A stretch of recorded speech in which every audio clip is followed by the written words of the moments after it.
Hi, it's me, Vicki Marie, and thanks for being here with me to watch this video. Wow, the story that I've got to tell you today, the true story. It's incredible. It's just incredible. I've been wanting to do this video for quite a long time. We're going to look at the Doomsday Mum, or Mom, as some people are calling her. Laurie Vallow, also Laurie Daybell, or Laurie Vallow Daybell. I mean, she's had a lot of names in her past. This woman has left a trail of dead bodies behind her, and she is currently on trial. You may see on the news she is currently on trial for the murder of her children, or conspiracy to murder, or I mean, there's just death.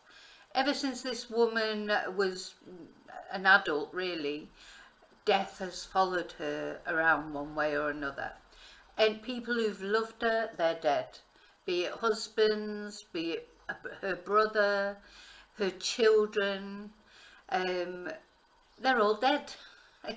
You know, it's incredible. Murder follows, or death, because of course she has to be proved to have murdered anyone, but death follows has followed this woman around for years. And I find Laurie really fascinating, because obviously you can't understand how anybody would want to murder their children. Or maybe sometimes they might feel like doing it when they're angry with them and that, but you know, someone to actually do it, it's rare. It's rare. For a mother to murder a child is quite rare. But anyway, she needs to be proven guilty first. But she fascinates me because men love her. Men love her. She's been married 5 times. To me, she's not as attractive now as she was since she's been in prison. She's a very attractive woman. She was in beauty competitions when she was younger, etc.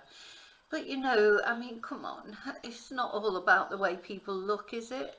That's not the only thing, surely. But you know, she's managed to attract men. She's been married 5 times, as I say. So the first 3 were divorced. She divorced from, so they were lucky. Really, though, the 3rd one wasn't quite so lucky, as we will see. But yes, and then it was where to start with this story, the usual thing when you've got a story like this with the twists and turns, and you just think, where do you start? Well, Laurie was born on June the 26th in 1973 in San Bernardino, California. Now, as I say, I wondered where to start. I'm not going through her early life, etc. I'm really going to start with when she first got married in 1992. So how old would you have been? So she was born in 1973. She got married in 1992. So she was quite young. Yeah, 1920 when she first married. And she married, I think he was her childhood sweetheart, Nelson Yanes, and they were later divorced. So they must have been divorced quite shortly afterwards, because in 1995 she then married her second husband, William Lagioia, and they divorced in 1998. So there you go, there's 2 marriages of 3 years. Now, everyone can make mistakes, so you know, you make the first marriage, it doesn't work out. Even your second marriage, it doesn't work out. I think maybe by the time you get to your 5th, you should be thinking, maybe this isn't for me, but I don't know. No. So Laurie, she obviously liked getting married. I think she liked getting dressed up and the special day, you know.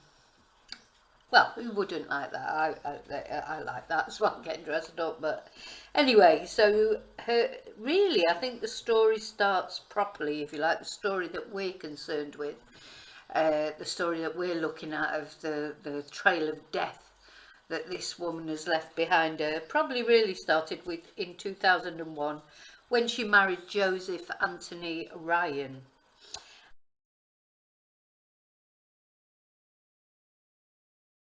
and she was divorced from him in 2005. And now she had with her second husband, William Lagioia, she had had a son, Colby. When she married Joseph Ryan, he adopted Colby. So that was Laurie's biological son. Joseph adopted him. And then they also had a daughter together, and this was Tylee. She was called Tylee, and they had this daughter in 2002.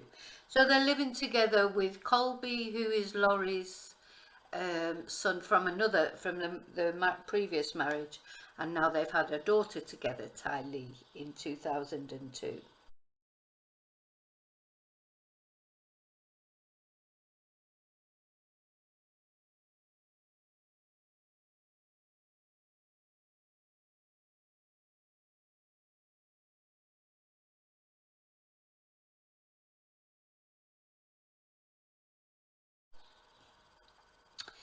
Now, she was divorced. When was she divorced? So they divorced in 2005. She divorced Joseph Ryan, or was divorced from Joseph Ryan in 2005. In 2007, Ryan was attacked by Laurie's brother Alex, who claimed that Ryan had been abusive to Laurie. Now we'll see. Alex Cox, Laurie's brother, he's a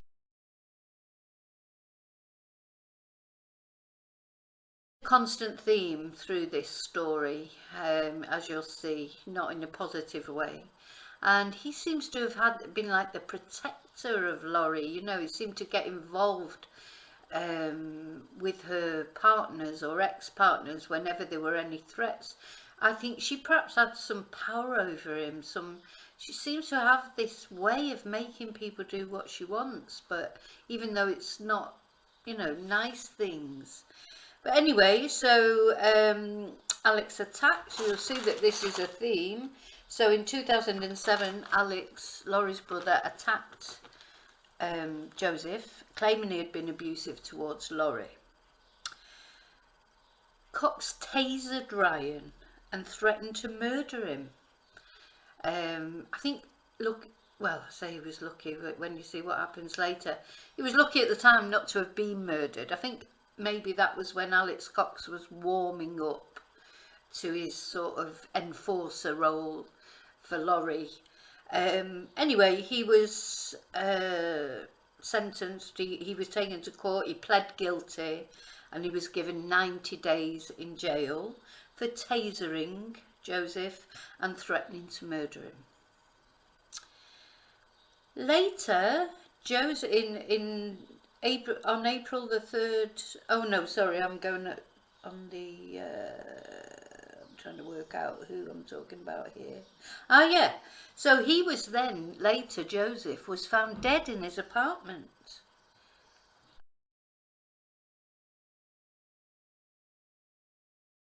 And during a welfare check, people, you know, the family had sent people around because they hadn't heard from him, and he was dead in his apartment, and it was classified as a heart attack, natural causes. And this was in 2018, I think. Now, as Laurie was technically still his wife at the time, or she was classed as next of kin at any rate, she was notified, but 5 weeks later, 5 weeks after Joseph's body had been found in his apartment, nobody had claimed his body. Laurie had not informed his family. She'd told no one that he was dead. And so no one had gone and claimed the body. That's quite strange, isn't it? So even if it's your ex-husband, I mean, even if you hated him, you'd let his family know he was dead, surely, would you? Laurie is a very intriguing person. As usual, I'll be putting some interview links for you to look at her, the way she talks. She's like away with the fairies. You know, there's very serious events going on around her. People have been murdered, her children are missing. and she's chatting and laughing and smiling as if she's on like a day out, you know. So she's a very strange person. Anyway,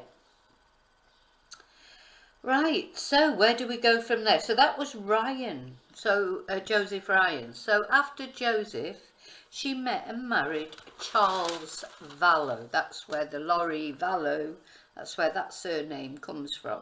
And this was in 2006.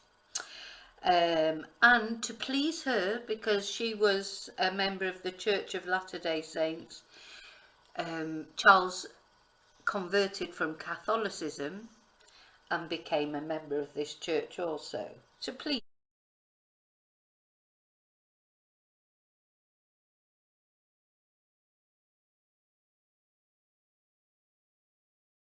her. So they've got Colby now, Laurie's oldest son. He's, you know, an adult now and sort of doing his own thing, but Tylee is still living at home because she was still quite young. And then they adopted JJ, who was actually the grandnephew of Charles Vallow. So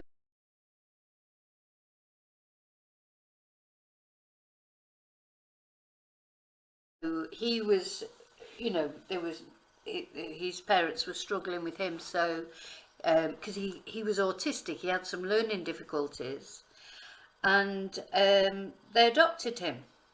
Laurie and Charles adopted JJ, and they lived in, no, I'm not going to say this name right, Kauai in Hawaii. I'm so sorry, I don't know how it's pronounced. So, at first, everything seemed okay. They had this sort of blended family, if you like, because obviously Charles wasn't, well, he wasn't JJ's parent either, but he was a relative of JJ's. He wasn't Tylee's dad, but he became, you know, he acted like Tylee's dad. And the four of them were all sort of living life, presumably happily at the time. Apparently, the problems really started when Laurie started to read a series of books called Standing in Holy Places.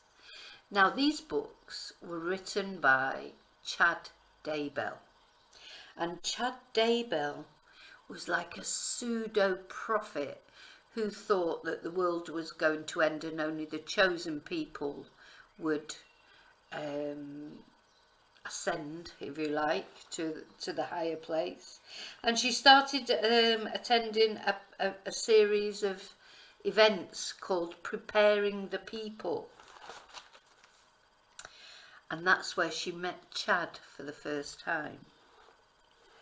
Now, Chad told her they had been married in 7 previous lifetimes, and you know, she was sort of a bit blown away by this, because she was obviously at a stage in her life where she was ready for this sort of indoctrination, isn't it? But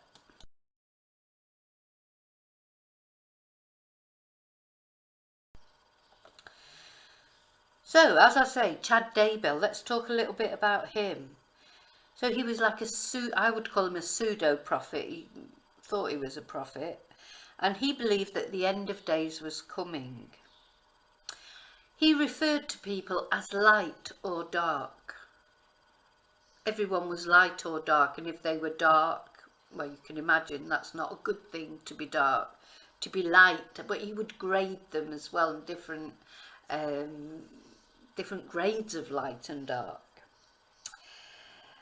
And according to him, she was the lightest being of all, you know, and she was thrilled by this. She was absolutely thrilled by this. And he also believed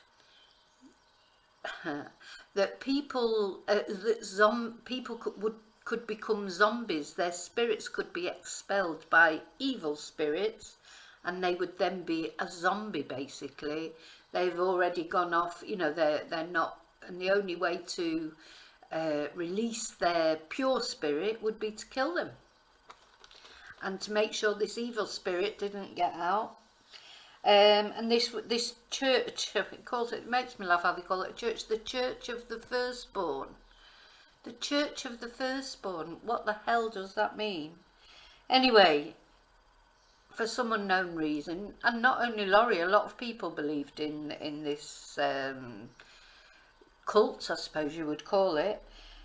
Their relationship intensified, just intensified more and more. Laurie was blown away by Chad, and Chad was blown away by Laurie. But both Chad and Laurie were married.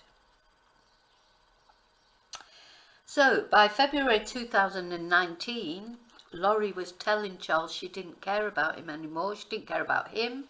She didn't care about JJ. JJ was only a little boy. And so Charles filed for divorce eventually, and he was genuinely scared of Laurie. And I'm going to play the police body cam of when Charles contacted them to say how scared he was of Laurie. Tonight. I can't get in touch with my kids. How old are your kids? 6.5 and 16. Okay. How long have you been trying? 2 days. Okay. But she's lost her mind. I don't know how else to say it. We're LDS. She thinks she's a resurrected being and a God and member of the 144,000. Jesus is coming next year. She took all the money out of her bank account today. My truck is gone from the airport. She went to the airport and got it. I just flew in from Houston, from Dallas. Houston and Dallas. So, Where's your truck? I don't know. A friend of mine's truck picked me up. I went to the CSI, filed a report. Which is the community bridges or something. Filed a report. So you did the petition? Yeah, they ordered a pickup. Okay. What time did you do that? Hour and a half ago. Okay. So what makes her a danger to herself and to others? She threatened me, murder me, kill me. She threatened to murder you? Yes. And she said, how did she do that? My bishop right there is in the car. He was on the phone with me today, which he said, I will have you destroyed. That's what she said there. Okay, that's not a threat to kill you. Yesterday was a threat to kill me. Okay. What did she say yesterday? She said, you're not Charles. I don't know who you are, what you did with Charles, but I can murder you now with my powers. Okay. Okay? Right. She says, I'm going to kill you too. Yesterday was... So she's speaking as a spiritual being. She's not here. She's lost her reality. Is this just all recent, or has it been going on? It's been going on for about 4 or 5 years. It's gotten really, really bad lately. She goes to the temple every day and speaks with Moroni and Jesus Christ. And they tell her what to do. And now she came to her today, and last couple of days she says, I'm not Charles. You're not Charles. You're Nick Schneider. I don't know where she gets his names from. She got all this stuff from these people in Utah who tell her how many past lives she's had and probation she's had. And she's was married to Moroni way back when, and she was also married to James the Just. And okay, this is all foreign to me. So it's foreign to me. Well, I'm not LDS. It's crazy stuff. I know you're using LDS terms here. But it's just she's nonsensical. Okay. And I haven't seen my...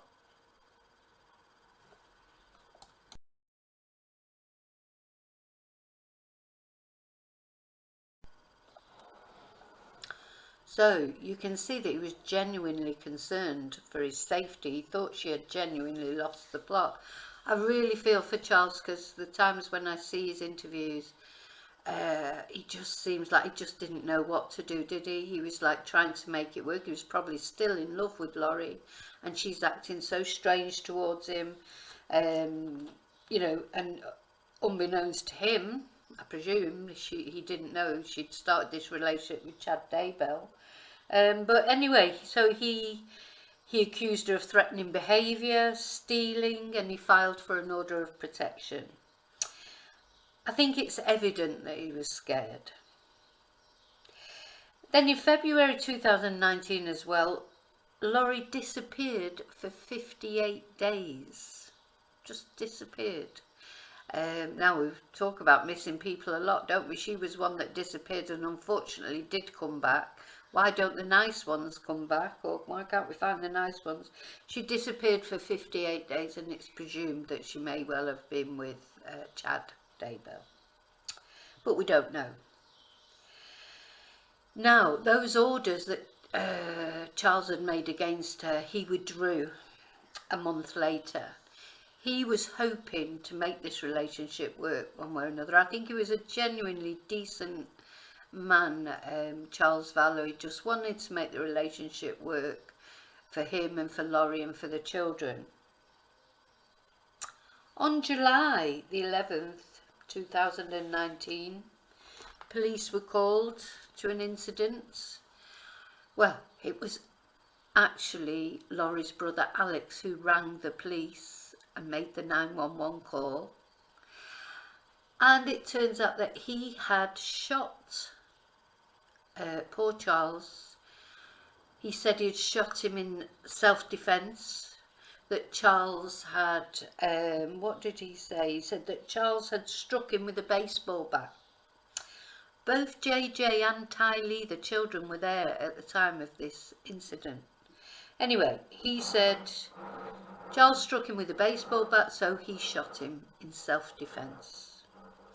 Laurie wasn't there at the time. So here we go, Alex, Laurie's enforcer, is out there again, you know, attacking another of Laurie's husbands. Again, Laurie did not inform Charles's family of what had happened. They saw it on the news. When they finally, Charles had presence in the mind too. Yeah, when they finally found out, and Laurie just, oh, that's right, she sent him a message and she just said, your dad's dead, you know, it was just a message. And then they couldn't get hold of her, they couldn't get details. You know, she just totally treated them with total disrespect, just as she had when Joseph died, and she didn't even bother letting the family know for 5 weeks. Now, luckily, Charles had changed his will. When all these strange things had started going on with Laurie, Charles had changed his will and left his $1 million life insurance. The beneficiary was JJ's grandma. And so Laurie received no money from the insurance, which was probably a bit of a disappointment for her. But maybe it was just to get rid of Charles. So yeah, they heard about it on the news. I mean, it's crazy, isn't it, really? Right, I'm going to have a little pause here while I do my housekeeping, because this might end up being quite a long video, because there's a lot to say about this case, and there's quite a few photos I want to show you and things. Let me just say thank you so much. I had some really nice reviews again on my Confessions of a Spanish Teacher book. Very nice comments, lots of you bought it. Thank you so much for the reviews especially. And just to remind you, I do teach Spanish, so if you're interested in learning Spanish, you can learn from any level. There are 5 levels of books to learn Spanish from. All these links I will put in the description. Another thing I wanted to tell you is I'm now offering memberships on the channel. I'll be doing live streams on a Friday for members only. I will still be doing normal live streams every now and again, but I just want to do that. Thing is, it has to be some news for it to be a live. I don't want to just go on and do a live stream and we haven't really got anything to talk about. So if there's any developments like in the Nicola Bulley case or Madeleine Kingsbury, it just seems like no news at the moment. But if there is any news, if there are any developments, I will be doing live streams that anyone can join. But when they get to, you know, on a Friday, the live streams I'm thinking of doing for the members, the members will decide what we talk about, a particular case, anything really. You know, if people are interested in it, we can discuss it, and I think that might be a fun way of spending a Friday evening. I don't know, you let me know, maybe not, maybe don't, but anyway, then you don't have to join. But I'm putting here how you join, how you become a member of the channel, and also the other sort of housekeeping things is you can buy me a coffee on buy me a coffee. But anyway, all that is in the photo to follow.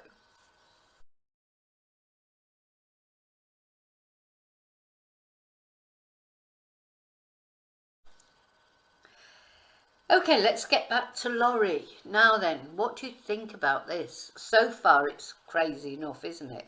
So we've only got sort of a little bit through the story, and she's already been married 4 times. Laurie's been married 4 times. She's had one husband already die in suspicious circumstances. Now another husband has died in, well, not suspicious circumstances, he's been shot by Laurie's brother.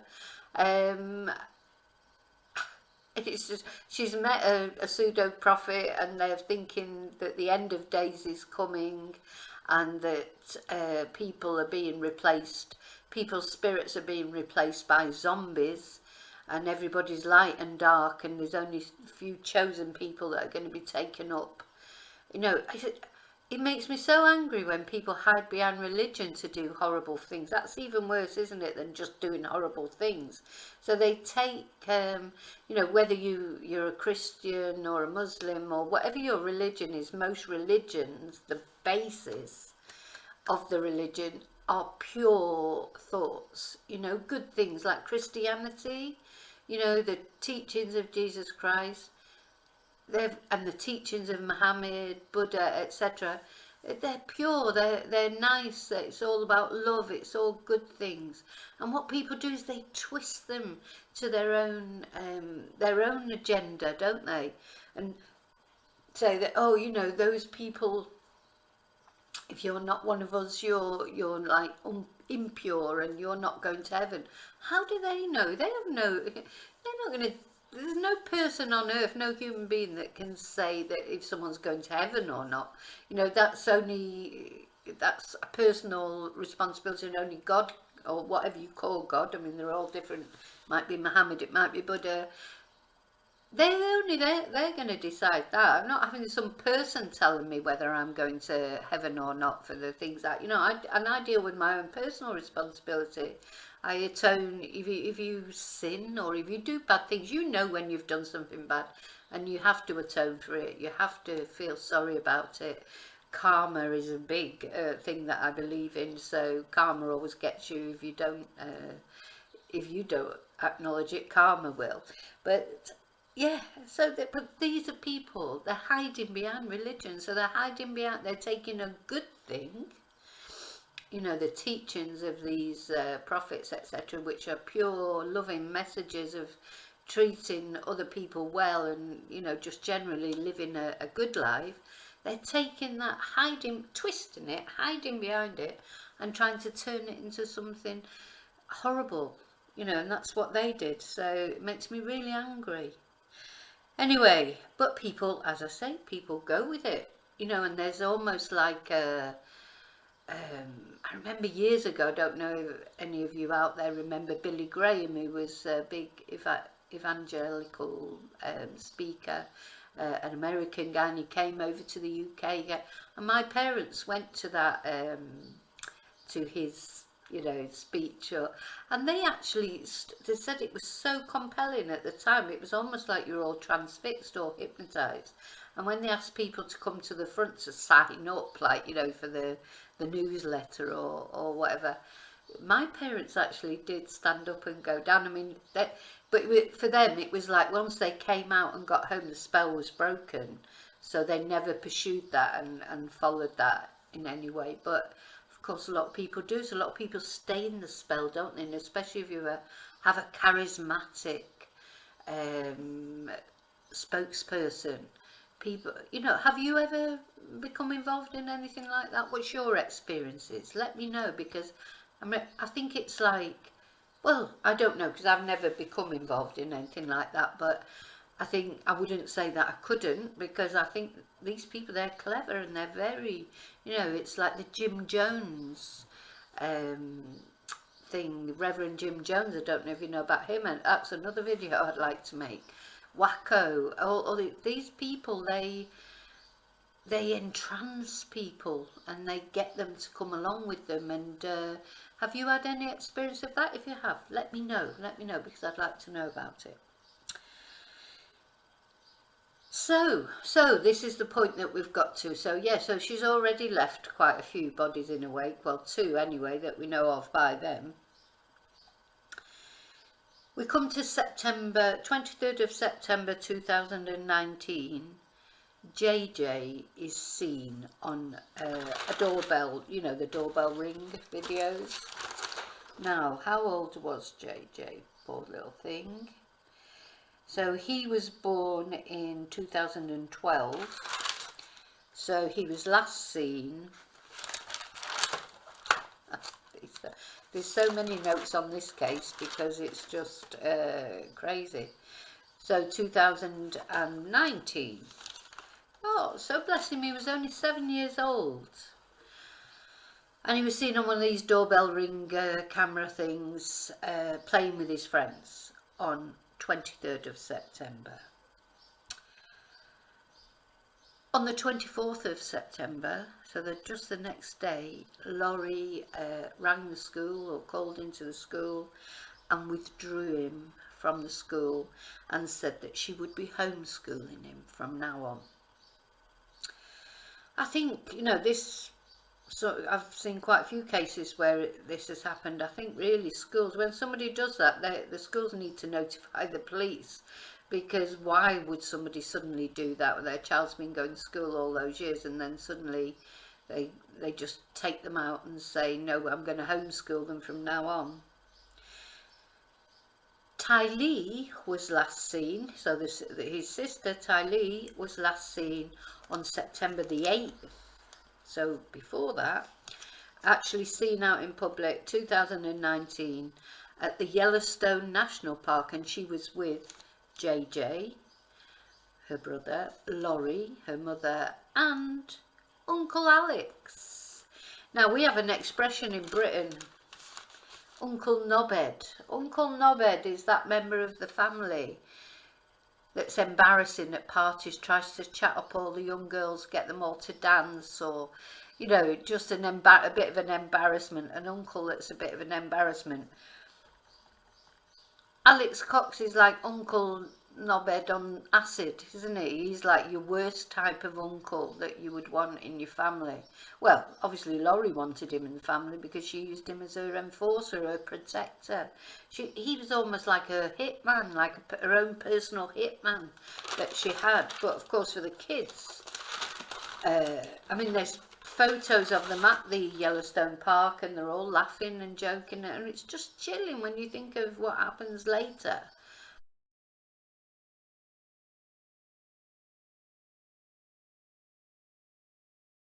After that he could be there in this family scene, you know, but in the meantime Laurie's thinking already that her children are changing from light beings to dark beings. So that's all going on already by then. So Tylee was born in 2002, so by now she's 17. She might have been 16, she might not have reached her birthday yet, but anyway, so she's a teenager. And she was, as I say, she was last seen on September the 8th. In October 2019, 2 payments were made to Colby. Remember the older brother, Colby? On October the 10th. And so there was one made on October the 10th with the message, "We love you." I don't know how much the amount was. And another one made on October the 16th with a love heart emoji. So he messaged back, said thanks for it. These supposedly came from Tylee. They came from Tylee's phone, the teenage girl's phone. So he responded saying thank you, etc., and trying to have a chat. And all Tylee said was, yes, she's fine, she's safe, but she's too busy to talk. So we don't know if that was Tylee or not that sent those messages, but anyway, that was the last time anyone heard from her. Also in the meanwhile, just as this is sort of going on in the background, Chad Daybell, remember him? This is the pseudo-prophet that Laurie's having an affair with. His wife, Tammy, she dies.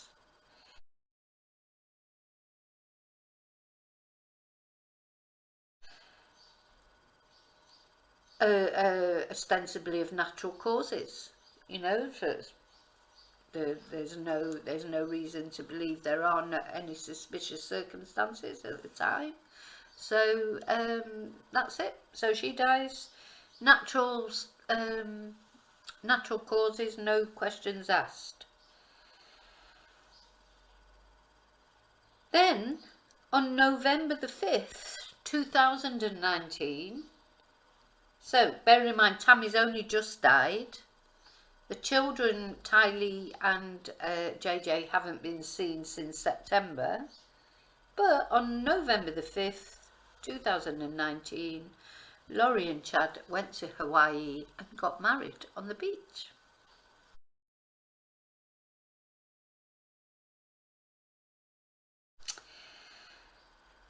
While they were there, they told people that they had no minor children, you know, that they had adult children but no minor children. And they said that Tylee had died in 2017. These were the things that they were telling people at the time. Meanwhile, back in Rexburg, which is where Chad lived, on November the 26th, at the request of JJ's grandmother, Kay Woodcock, a welfare check was made. Laurie had said that JJ was with her friend in Arizona, Melanie Gibb. When Melanie was interviewed, she said no, she doesn't know where JJ is. And when Laurie and Chad returned, they then abandoned the home. Less than a week after that, Melanie rang the police to say that Laurie had asked her to lie about the whereabouts of JJ, and realised that, you know, this was not right and she needed to talk to the police about it. And then it was like, well, yeah, not only where's JJ, but where is Tylee? And it was realised that they were both missing. So the police then took a decision, knowing that Laurie had married Chad Daybell. The police took the decision to exhume Tammy Daybell's body. And it was exhumed, and also Laurie was ordered to produce her children within 5 days. Okay, so she was issued with an order to produce her children within 5 days or face charges. So here's another body, you know, Tammy's died. There's another body. Then the day after Tammy's body is exhumed, Alex, the enforcer, he dies of natural causes. There's a hell of a lot of weird natural cause death, you know. God, it seems like a dangerous place to live if you know, people are keeling over left, right and centre. So Alex, the enforcer, the hitman, the man who'd killed killed one of her husbands, attacked another one and possibly killed him as well, and done some other things that we're going to look at later. Sorry if it's confusing, but it really is confusing. There's so many things sort of happened. He dies. Yeah, so he's dead now. So they've exhumed Tammy's body. Alex is dead. Now let's go to Tammy. Let's talk about Tammy. Because her dying of natural causes, that wasn't the only part to the story of Tammy.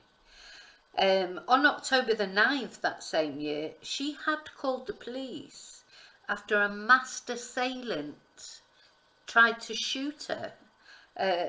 in her garage with what she assumed was a paintball gun, but probably wasn't. But a masked assailant entered her garage, threatened to shoot her, and through very good luck, just she managed to escape that, and she rang the police and reported that this man had been in a garage threatening to shoot her with what she assumed was a paint gun. And so that was October the 9th. 10 days later, on October the 19th, that's when she was found dead, presumed natural causes. So, was that Alex again? That masked assailant, was he trying to kill her that way and it didn't work out, so in the end they managed to kill her another way? I don't know. These are all trials that are going to have to come up. You know, I wanted to do this video to give you the background to this story, because at the moment Laurie's trial is going on. Oh, and she's loving it. I mean, she's just like, oh, yeah, I don't know. This woman, she's not right in the head, that she's been proved to be okay. She's been sort of assessed and found not to be okay, then to be okay, not to be okay. But she knows, you know, she's obviously been brainwashed by this cult, but her behaviour is strange, because she's just laughing and joking and cheerful. When you're on trial for the murder of your children, you're not going to be really in a good mood smiling and laughing and joking, are you? Whatever. Anyway, so that's Tammy. Now we're going to go back to the children. I feel like it's all getting a bit out of hand. I hope I'm explaining it okay. So where were we at? So it emerged... Ah, yes. So it emerged that Chad and Laurie had become increasingly convinced that Tylee and JJ had been taken over by these dark spirits and possibly had become zombies. These zombies that they thought existed. You know, that a dark spirit would enter, cast out the light spirit, and the body would become a zombie, and the only way to release it was to kill it, but you had to bind it up, bind the person up so that the dark spirit couldn't escape. I mean, it is batshit crazy. It's total batshit crazy. Okay. Yeah, so she's during this trial, and well, in the lead up to the trial that she's going through at the moment, she's been declared variously sort of either competent or not competent, one after the other. And I think generally now she's been declared, well, they wouldn't be trying her otherwise, she has been declared competent to stand trial. So she didn't produce her children within the 5 days that she was requested, you know, that she was given the, what would they call it, subpoena? I'm not sure of the actual legal jargon for what they call it, but it was an order basically to produce her children within 5 days or she would be arrested. She didn't produce them, so she was arrested. And then she was finally, so this was February the 20th. February the 20th when she was arrested. It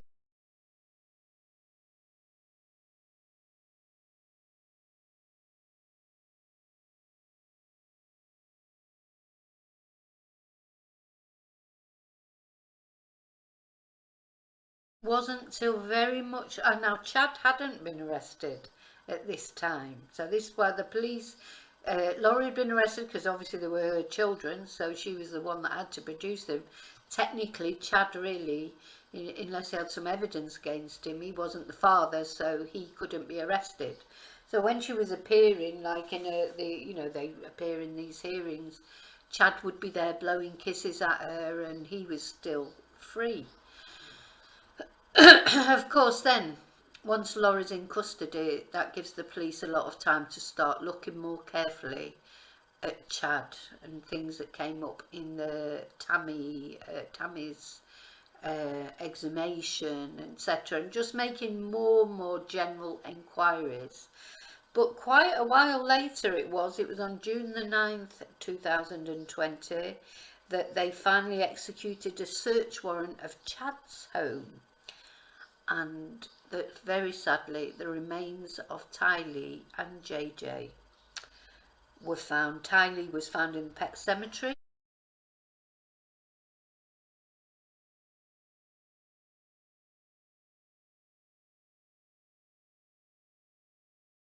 On the property in the grounds, and JJ was sort of not far away, but not actually in the pet cemetery, in the same grounds, in the grounds of Chad's house.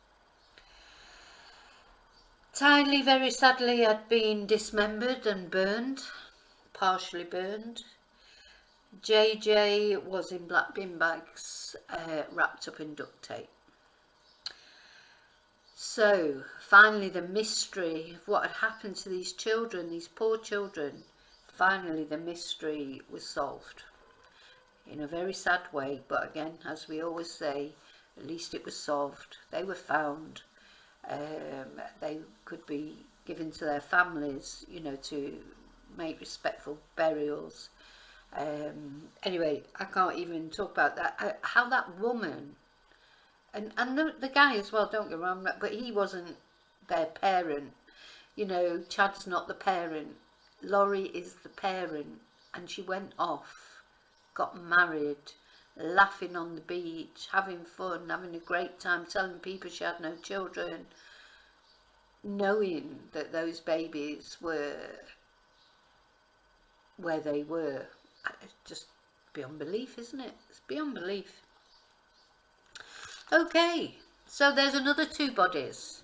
So far we've got Laurie's first husband, not first husband, third husband, was he, or second? One of Laurie's husbands. And then we've got, of course, Charles, the other husband. We've got Tammy, Alex by now, he's dead as well. So we've got 4 bodies. Is that where we're up to so far? Now, another curious thing about this case is Laurie's cousin, Melanie.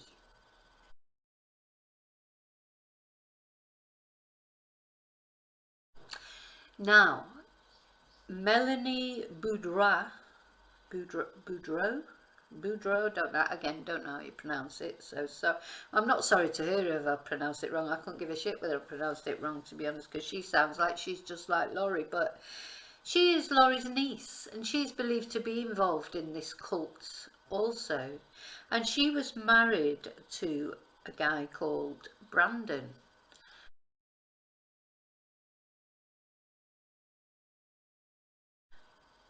Boudreau, and I'm sorry to him if I've pronounced it wrong. And he was the target of a failed drive-by shooting by someone driving a green Jeep Cherokee, which was still registered to Charles Vallow. Remember, the second husband of the second dead husband of Laurie. And that was on October the 2nd in 2019. And then on November the 29th in 2019, that's when Alex married and he changed his name. But then on the December the 12th, that's when Alex died of natural causes. So this Brandon, he was like really, you know, they'd had a falling out. Him and Melanie had a falling out. That's obviously what this drive-by shooting was about. Probably Laurie had sent out her hitman, Alex, to take him out as well. And Brandon said that Melanie was so involved in this whole sort of doomsday thing that once she had spent $10,000 on food to stock up for the apocalypse. That's how convinced she was that this was happening. It was all supposed to happen in 2020. The world was supposed to end, according to this cult, in 2020, which of course it didn't end. I think that's when we got COVID though, wasn't it? It was when COVID happened, so, you know, in some ways it ended briefly, but yeah. Now Melanie is not being charged with anything. So, was she involved too? To me, I think, yeah, probably. You know, how could she not be? Certainly, it seems strange that after all, it's like we always say, one of these things, if there's one failed drive-by shooting, one husband who died mysteriously of natural causes, one wife who died mysteriously of natural causes.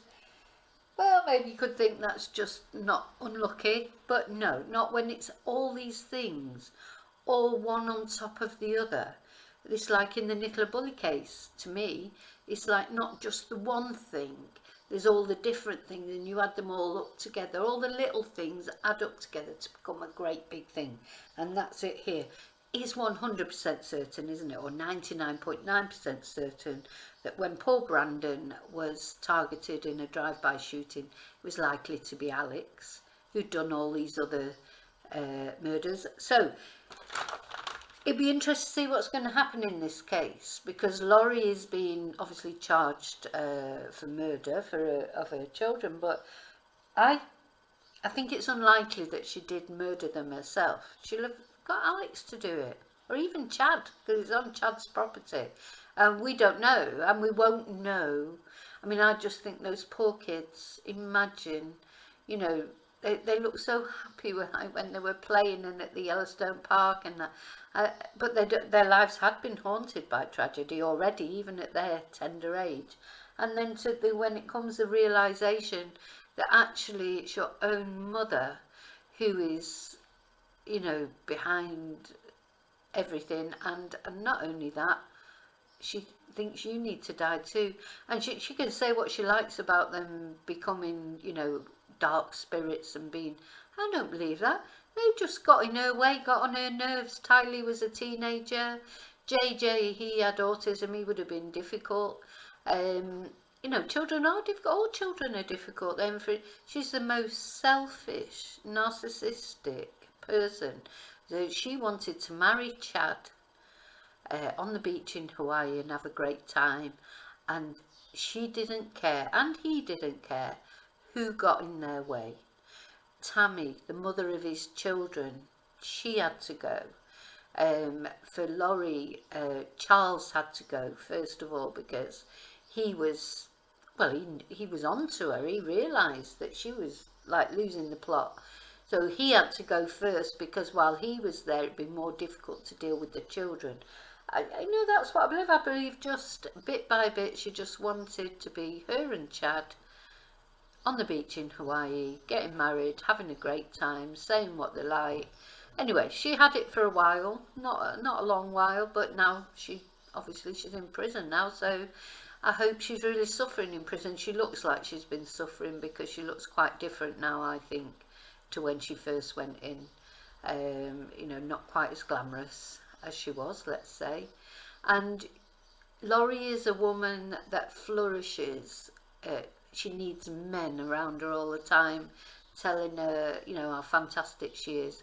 So she'll either become a lesbian. I mean, you know, how you become a lesbian, I don't know, but quite often in prison, of course, people sort of make do with what they can, don't they? So she'll either or charm a prison guard, possibly. If there's male prison guards in there, she may stay like that, but I don't think she would care, as long as she's getting the attention. She needs the attention. She thinks she spent her whole life just flitting from one person to another for attention and being the queen bee, and gosh, you know, karma is catching up with her now, thank goodness for that. So I do believe in karma. So sometimes these people get, you know, we can look at some cases and people seem to get away, you know, because there's no evidence. Again, we might see that in the Nicola Bulley case. We might see that no criminal charges are ever brought, or even with the Madeleine Kingsley, if they don't find her body, or you know, you just seems to have all gone very quiet. But I feel quite positive when it goes quiet, because I always feel that when it goes quiet, that's when the most things are going on in the background. Because when the noisier it is from the police, etc., it's because they haven't got anything to work with, so they're desperate for leads. But when it goes quiet, they've got leads, they've just got to follow them up. Took a long time to find JJ and Tylee's bodies. You know, you're looking at from February to when Laurie was arrested to June before they actually found the bodies. So it feels like an eternity, doesn't it, to wait? And that's how it feels to us. That's how it feels to us. We're just watchers on, you know. If you're an empath, then you're probably feeling it a bit more than most people, just carrying on their own life. Doesn't make any difference to them if Nicola Bulley's case is solved or if Madeleine Kingsley's body's found. But to us, if you are empathetic, you do feel it a bit more. But imagine how it feels to the people, like their actual family, their loved ones. You multiply that a million times. They can't carry on with any kind of normal life. So yeah, I hope Maddie Kingsbury's body's found soon. And I know it sounds awful. I'd like to say that there'll be a happy resolution, but it doesn't look like it now, does it? The longer time goes on, the more unlikely it seems. And if that is what's happened, the worst case scenario, I pray every day, 2 or 3 times a day, that they find Maddie, you know, one way or another. Okay, so that's it. That's the story of Laurie. Now, as I say, she's been tried. Some people are covering like day in, day out all the things of the trial. I'm not going to do that. I think, no. So maybe at the end, when we get a verdict and we get sentencing and that, I'll do a recap. I just wanted to let you know the background of this story, because probably a lot of people, obviously it's reaching the news even all over the world, really, because it's such a crazy story, but maybe some people don't know the actual background to it. So let's summarise. So it's Laurie Vallow, married 5 times, 2 husbands dead, a brother who was like her personal hitman enforcer who's also dead, a new husband whose wife died 2 weeks before they got married. Who else? So 2 dead children, bless Tylee and JJ, who unfortunately she sacrificed to be with this new husband. It's just, this woman has just left a trail of death behind her, all the bodies backed up behind her. So yeah, I hope her God is forgiving, because she's going to need a lot of forgiveness. Okay, so as always remember to love and live very carefully. Think about the memberships and think about the live streams. Think about what sort of cases you'd like me to cover, or they don't have to be cases. We can talk about different topics, narcissism, being an empath. There's lots of things we can talk about, we can chat about. We're just chatting, and hopefully it'll be interesting for you. And I'll see you very soon in the next video, and as usual, may your God go with you. Bye.